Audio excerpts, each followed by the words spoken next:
بسم اللہ الرحمن الرحیم۔ تمام ناظرین کو روحیل خان کا محبتوں بھرا السلام علیکم۔ میں امید کرتا ہوں کہ آپ سب دوست خیریت سے ہوں گے۔ ناظرین اگرامی، آج کا ہمارا موضوع حضرت الیاس علیہ السلام۔ آپ علیہ السلام کا ذکر قرآن مجید میں صرف 2 جگہوں پر آیا ہے۔ آپ علیہ السلام کا سلسلہ نسب حضرت ہارون علیہ السلام سے جا ملتا ہے۔ آپ علیہ السلام کی بعثت کا زمانہ حضرت حزقیل علیہ السلام کے بعد کا ہے۔ آپ علیہ السلام کے ذمے بنی اسرائیل کی دعوت و تبلیغ کا کام سونپا گیا تھا۔ یہ وہ دور تھا جب بنی اسرائیل اور ان کا بادشاہ اخیب اور اس کی بیوی ایزیل بال نامی ایک بت کے پرستار تھے۔ آپ علیہ السلام کے زیر سرپرستی الیسع علیہ السلام رہے، جو آپ علیہ السلام کے بعد نبی مابعوث ہوئے۔ حضرت الیاس علیہ السلام حضرت حزقیل علیہ السلام کے بعد بنی اسرائیل میں مابعوث ہوئے۔ حضرت الیاس علیہ السلام اردن کے علاقے جلاد میں پیدا ہوئے۔ اس وقت اسرائیل کے ملک میں جو بادشاہ حکمران تھا اس کا نام بائبل میں اخیب اور عربی میں عجب یا اخب مذکور ہے۔ اس کی بیوی ایزبل بال نامی بت کی پرستار تھی۔ یہ بت 20 گز لمبا تھا اور اس کے 4 منہ تھے۔ بادشاہ کی بیوی نے بنی اسرائیل میں بال نامی بت کے نام پر ایک بڑی قربانگاہ تعمیر کر کے بنی اسرائیل کو بت پرستی کے راستے پر لگا دیا تھا۔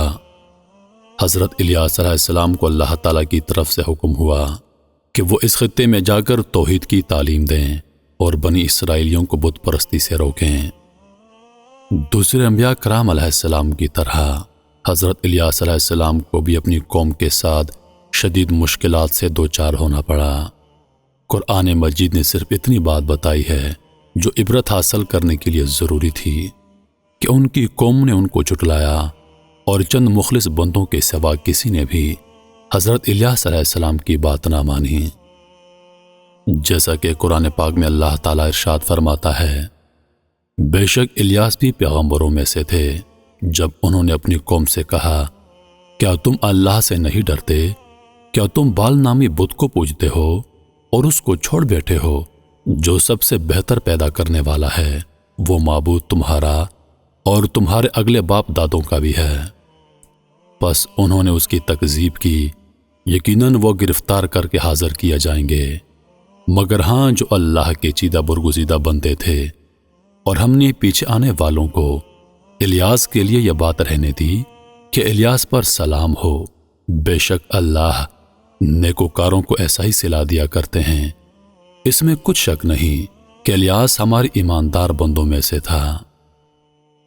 حضرت الیاس علیہ السلام نے بنی اسرائیل کے بادشاہ اخیب اور ان کی رعایا کو بت کی پرستش سے روک کر توحید کی دعوت دی، مگر 1-2 افراد کے سوا کسی نے آپ علیہ السلام کی بات نہ مانی، بلکہ آپ علیہ السلام کو طرح طرح سے پریشان کرنے کی کوشش کی۔ یہاں تک کہ بادشاہ اخیب اور اس کی بیوی ایزبل نے آپ علیہ السلام کو شہید کرنے کے منصوبے بنا لیے۔ آپ علیہ السلام نے کفتادہ غار میں پناہ لی اور عرصہ دراز تک وہاں مقیم رہے۔ اس کے بعد آپ علیہ السلام نے دعا فرمائی کہ اسرائیلی لوگ قحط سالی کا شکار ہو جائیں، تاکہ آپ علیہ السلام ان کو قحط سالی کو دور کرنے کے لیے معجزات دکھائیں تو شاید وہ ایمان لائیں۔ چنانچہ انہیں شدید قحط سالی میں مبتلا کر دیا گیا۔ 3 سال تک بارش نہ ہوئی۔ اس کے بعد حضرت الیاس علیہ السلام اللہ تعالیٰ کے حکم سے اخیب سے ملے اور اس سے کہا، یہ عذاب اللہ تعالیٰ کی نافرمانی کی وجہ سے ہے۔ اگر تم ابھی باز آ جاؤ تو یہ عذاب دور ہو سکتا ہے۔ میری سچائی کے امتحان کا بھی یہ بہترین موقع ہے۔ حضرت الیاس علیہ السلام نے بادشاہ سے مزید ارشاد فرمایا کہ تم کہتے ہو کہ اسرائیل میں تمہارے معبود بال کے 450 نبی ہیں۔ تم ایک دن ان سب کو میرے سامنے جمع کر لو، وہ بال کے نام پر قربانی پیش کریں اور میں اللہ کے نام پر قربانی پیش کروں گا۔ جس کی قربانی کو آسمانی آگ کھا کر بھسم کر دے گی، اس کا دین سچا ہوگا۔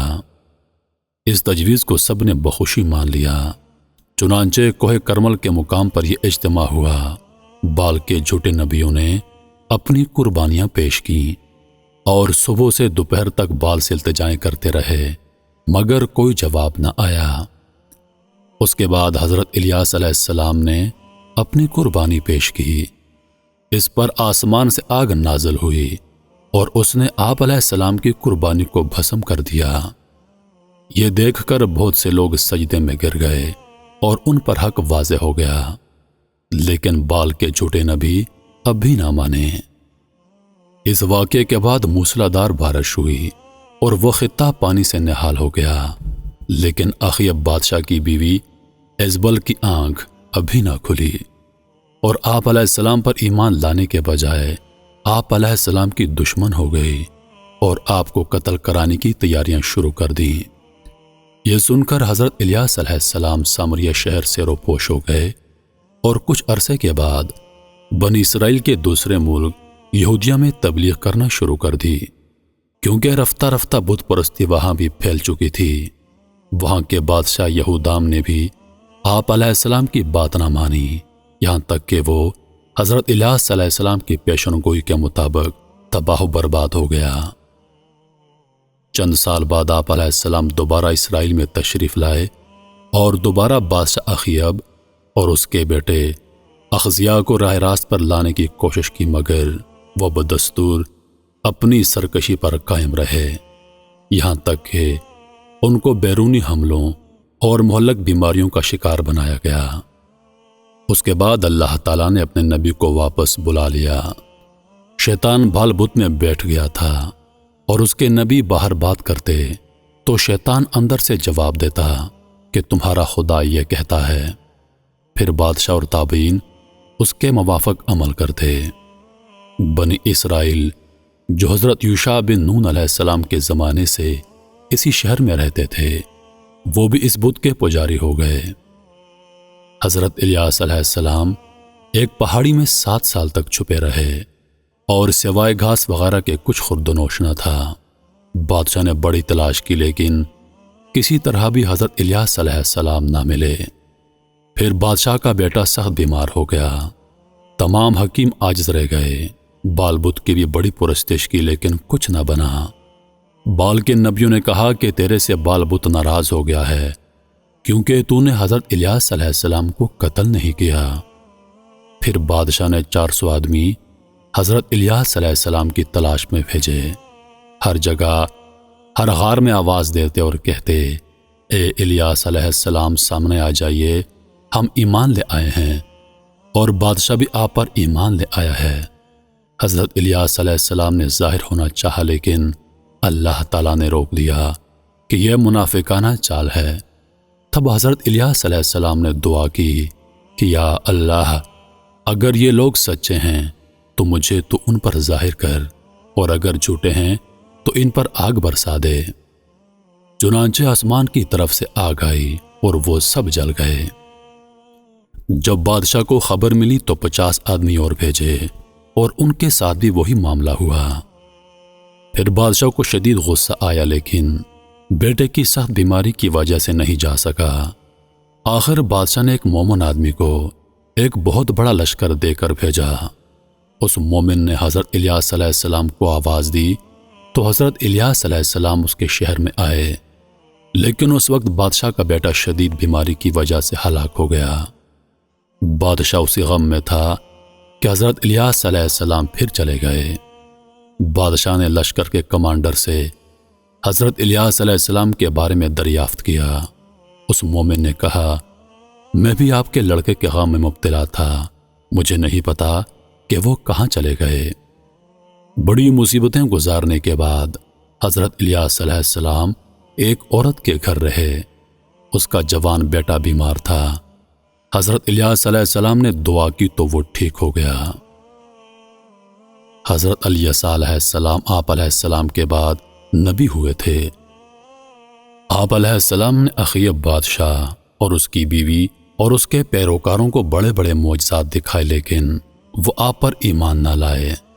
آخرکار اللہ کے عذاب میں گرفتار ہو گئے اور بہت بری موت مرے۔ بنی اسرائیل وہ قوم ہے جس کی طرف سب سے زیادہ پیغمبر بھیجے گئے، لیکن یہ ایک اڑیل قوم تھی، یہ کسی نبی کو نہیں مانی، ہمیشہ سرکش رہی اور اللہ تعالیٰ کے عذاب کے مستحق رہی۔ حضرت الیاس علیہ السلام کی وفات کو لے کر مختلف علماء میں اختلاف پایا جاتا ہے۔ کئی علماء کا کہنا ہے کہ آپ علیہ السلام اچانک غائب ہو گئے، کسی کو علم نہیں کہ آپ کی وفات کب ہوئی، کیسے ہوئی اور آپ کہاں دفن ہیں۔ لیکن کچھ علماء کرام کا کہنا ہے کہ آپ علیہ السلام کو آسمان پر اللہ پاک نے اٹھا لیا ہے۔ کچھ علماء کرام کا کہنا ہے کہ آپ علیہ السلام حضرت خضر علیہ السلام کی طرح دنیا میں زندہ ہیں، باقی اللہ بہتر جانتا ہے۔ امید کرتا ہوں کہ ویڈیو آپ دوستوں کو پسند آئی ہوگی۔ ویڈیو پسند آ جائے تو لائک اور شیئر ضرور کر دیجیے گا، اور آنے والی نئی ویڈیوز کے لیے ہمارے چینل کو سبسکرائب کر دیں اور ساتھ میں موجود گھنٹی کے بٹن کو ضرور دبا دیں تاکہ ہماری ہر نئی آنے والی ویڈیو سب سے پہلے آپ تک پہنچے۔ مجھے دیجیے اجازت، سانسوں نے وفا کی تو اگلی بار ایک اور ویڈیو لے کر آپ کی خدمت میں حاضر ہوں گا۔ تب تک کے لیے خدا حافظ۔ اللہ پاک آپ سب کا حافظ و نگہبان۔ ہنستے رہیے اور ہمیشہ مسکراتے رہیے۔